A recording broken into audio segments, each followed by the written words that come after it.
2025년 11월 원달러 환율이 1달러에 약 1,465, 1,475원 선을 오르내리며 1,470원대 중반까지 급등했다.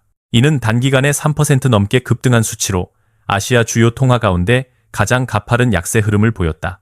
동시에 Bank of Korea 한국은행 자료에 따르면 2025년 기준 한국 원화의 실질 실효 환율은 약 16년 만에 최저 수준으로 하락했다. 이 지표는 수출입 상대국 통화 대비 원화 가치가 얼마나 떨어졌는지를 보여주며 현재 수준은 글로벌 금융위기 직후와 유사한 저평가된 수준이라는 분석도 나왔다. 이러한 급격한 약세는 단순한 일시적 변동이 아니라 구조적인 흐름 속에서 원화의 신뢰와 경쟁력이 흔들리고 있음을 시사한다. 2025년 11월 하순 기준 원화는 아시아 내 주요 통화들과 비교했을 때 가장 부진한 퍼포먼스를 기록하며 아시아 꼴찌라는 평가를 받고 있다. 원화가 이처럼 급락한 배경에는 단일 요인이 아닌 여러 구조적, 시황적 요인이 복합적으로 작용하고 있다. 먼저 국내 투자자와 기관들의 해외 투자 확대가 달러 수요를 급증시켰다.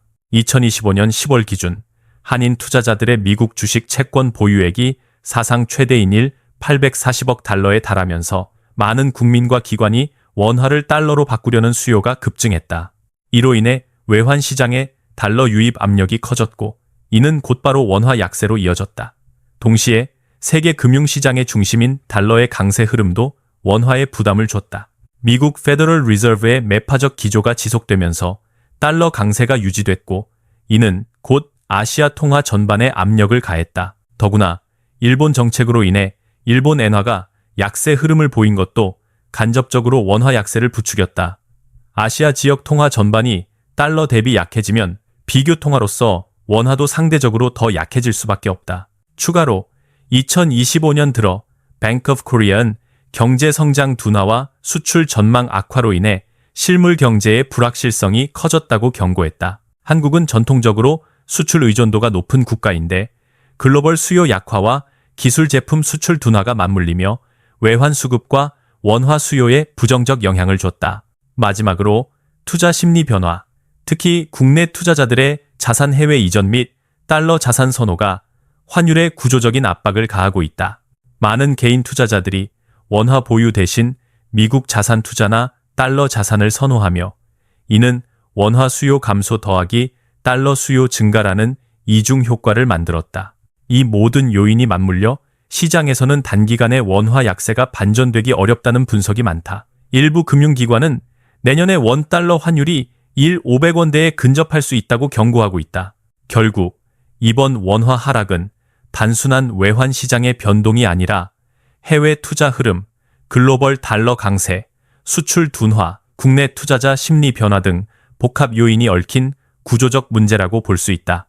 원달러 환율이 1,470원대 중반을 고착화하며 아시아 최약체 통화로 급락하자 정부와 한국은행, 보건복지부, 국민연금이 참여하는 이른바 사자 공조 체계가 전격 가동됐다.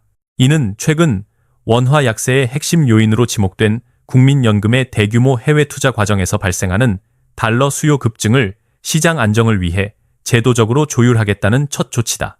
기획재정부는 국민연금의 투자 수익성과 외환 시장 안정이라는 두 목표를 동시에 충족하는 방안을 협의할 것이라고 밝히며 공조체계가 단순한 모니터링이 아닌 실질적 시장 안정 장치가 될 것임을 시사했다. 이번 논의가 본격화된 배경에는 2025년 들어 국민연금의 해외 투자가 꾸준히 증가하고 있기 때문이다.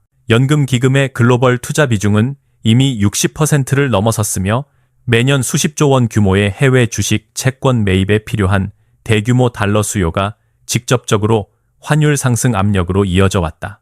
이는 단순한 추정이 아니라 시장에서도 반복적으로 지적되어 온 문제로 환율이 급변할 때마다 국민연금의 달러 매수 시점이 환율 변동을 키운다는 비판이 제기된 바 있다.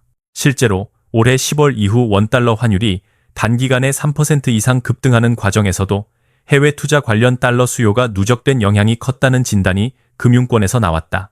이러한 구조적 요인을 완화하기 위해 논의되고 있는 대안은 크게 세 가지로 요약된다. 첫째, 국민연금의 달러 매수 시점을 분산 조정하는 방안이다.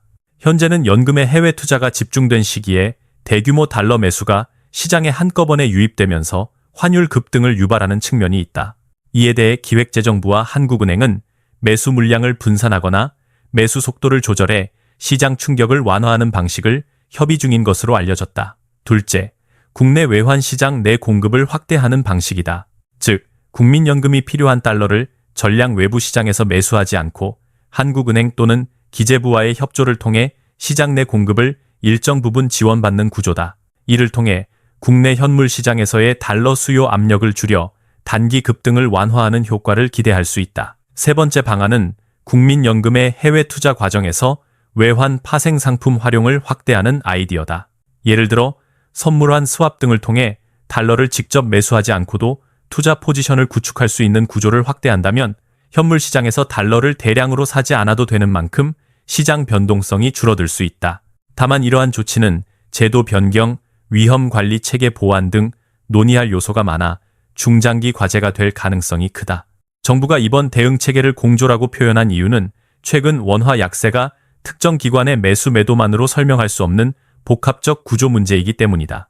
미국의 긴축 지속, 일본의 엔저 심화, 글로벌 위험 자산 조정, 국내 기업의 해외 M&A 확대, 개인 투자자의 해외 주식 투자 증가까지 여러 흐름이 맞물려 달러 수요를 폭발적으로 키우고 있다. 단순 개입으로는 구조적 압력을 막기 어렵다는 것이 정부와 금융권의 공통된 인식이다. 여기에 외국인 투자자들의 국내 주식 순매도도 원화 약세를 키우는 주요 요인으로 작용했다. 2025년 11월 들어 글로벌 자금이 달러 자산으로 재이동하면서 외국인들은 한국 시장에서 순매도를 이어갔고 이 과정에서 원화를 팔고 달러를 사는 수요가 누적되며 환율 상승 흐름을 강화했다. 금융권에서는 이러한 자본 유출 흐름이 당분간 완전히 반전되기 어렵다는 전망이 우세하다. 다만 정부의 대응을 두고 시장에서는 여전히 공조가 환율 추세를 실질적으로 바꿀 만큼 강력한 조치인가에 대해 의문을 제기하는 시각도 존재한다. 일부 글로벌 IB들은 이미 2025년 원달러 환율의 상단을 1,520, 1,540원 수준으로 제시하며 당국의 대응만으로 추세를 뒤집기에는 글로벌 달러 강세 및 구조적 요인이 더 강력하다고 분석했다. 따라서 시장에서는 당국의 목표가 단기적인 환율 하락보다는 속도 조절과 급등 완화에 있을 것으로 해석하고 있다. 한편 한국은행은 추가적인 시장 모니터링 강화와 함께 필요시 미세 조정을 포함한 외환시장 안정 조치를 적극 검토하겠다고 밝혔다. 이는 대규모 시장 개입을 의미하는 것은 아니지만 과도한 쏠림 현상이 발생할 경우 외환 보유액을 활용해 시장에 대응할 수 있음을 시사한 것으로 평가된다. 마지막으로 정부는 국민연금과의 협의 외에도 기업기관 대상 환리스크 관리, 컨설팅 확대, 외은은행과의 유동성 공급 협의, 글로벌 금융기관과의 시장 정보 공유 등을 병행할 계획이다. 이는 단기적 급등 완화뿐 아니라 장기적으로 원화 가치가 지나치게 저평가되는 구조를 개선하기 위한 노력으로 풀이된다. 전문가들은 이번 사자 공조의 핵심은 단순 개입이 아니라 달러 수급의 흐름 자체를 조정하는 제도적 틀을 만드는 것이라고 진단한다. 원화 약세가 단순한 대외 요인이 아니라 내부 구조 문제와 결합되어 있는 만큼 해외 투자 흐름 관리, 환리스크 완화, 시장 유동성 확보 등 복합적 해법이 동시에 추진돼야 효과를 낼 수 있다는 설명이다. 결론적으로 정부와 한국은행, 국민연금, 복지부의 공조는 급등한 환율의 속도를 완화하고 시장 신뢰를 회복하기 위한 첫 번째 제도적 조치로 평가된다. 그러나 글로벌 환경과 국내 투자 흐름이 복잡하게 얽힌 상황에서 환율 안정까지는 상당한 시간이 필요할 가능성이 높다는 것이 시장의 중론이다.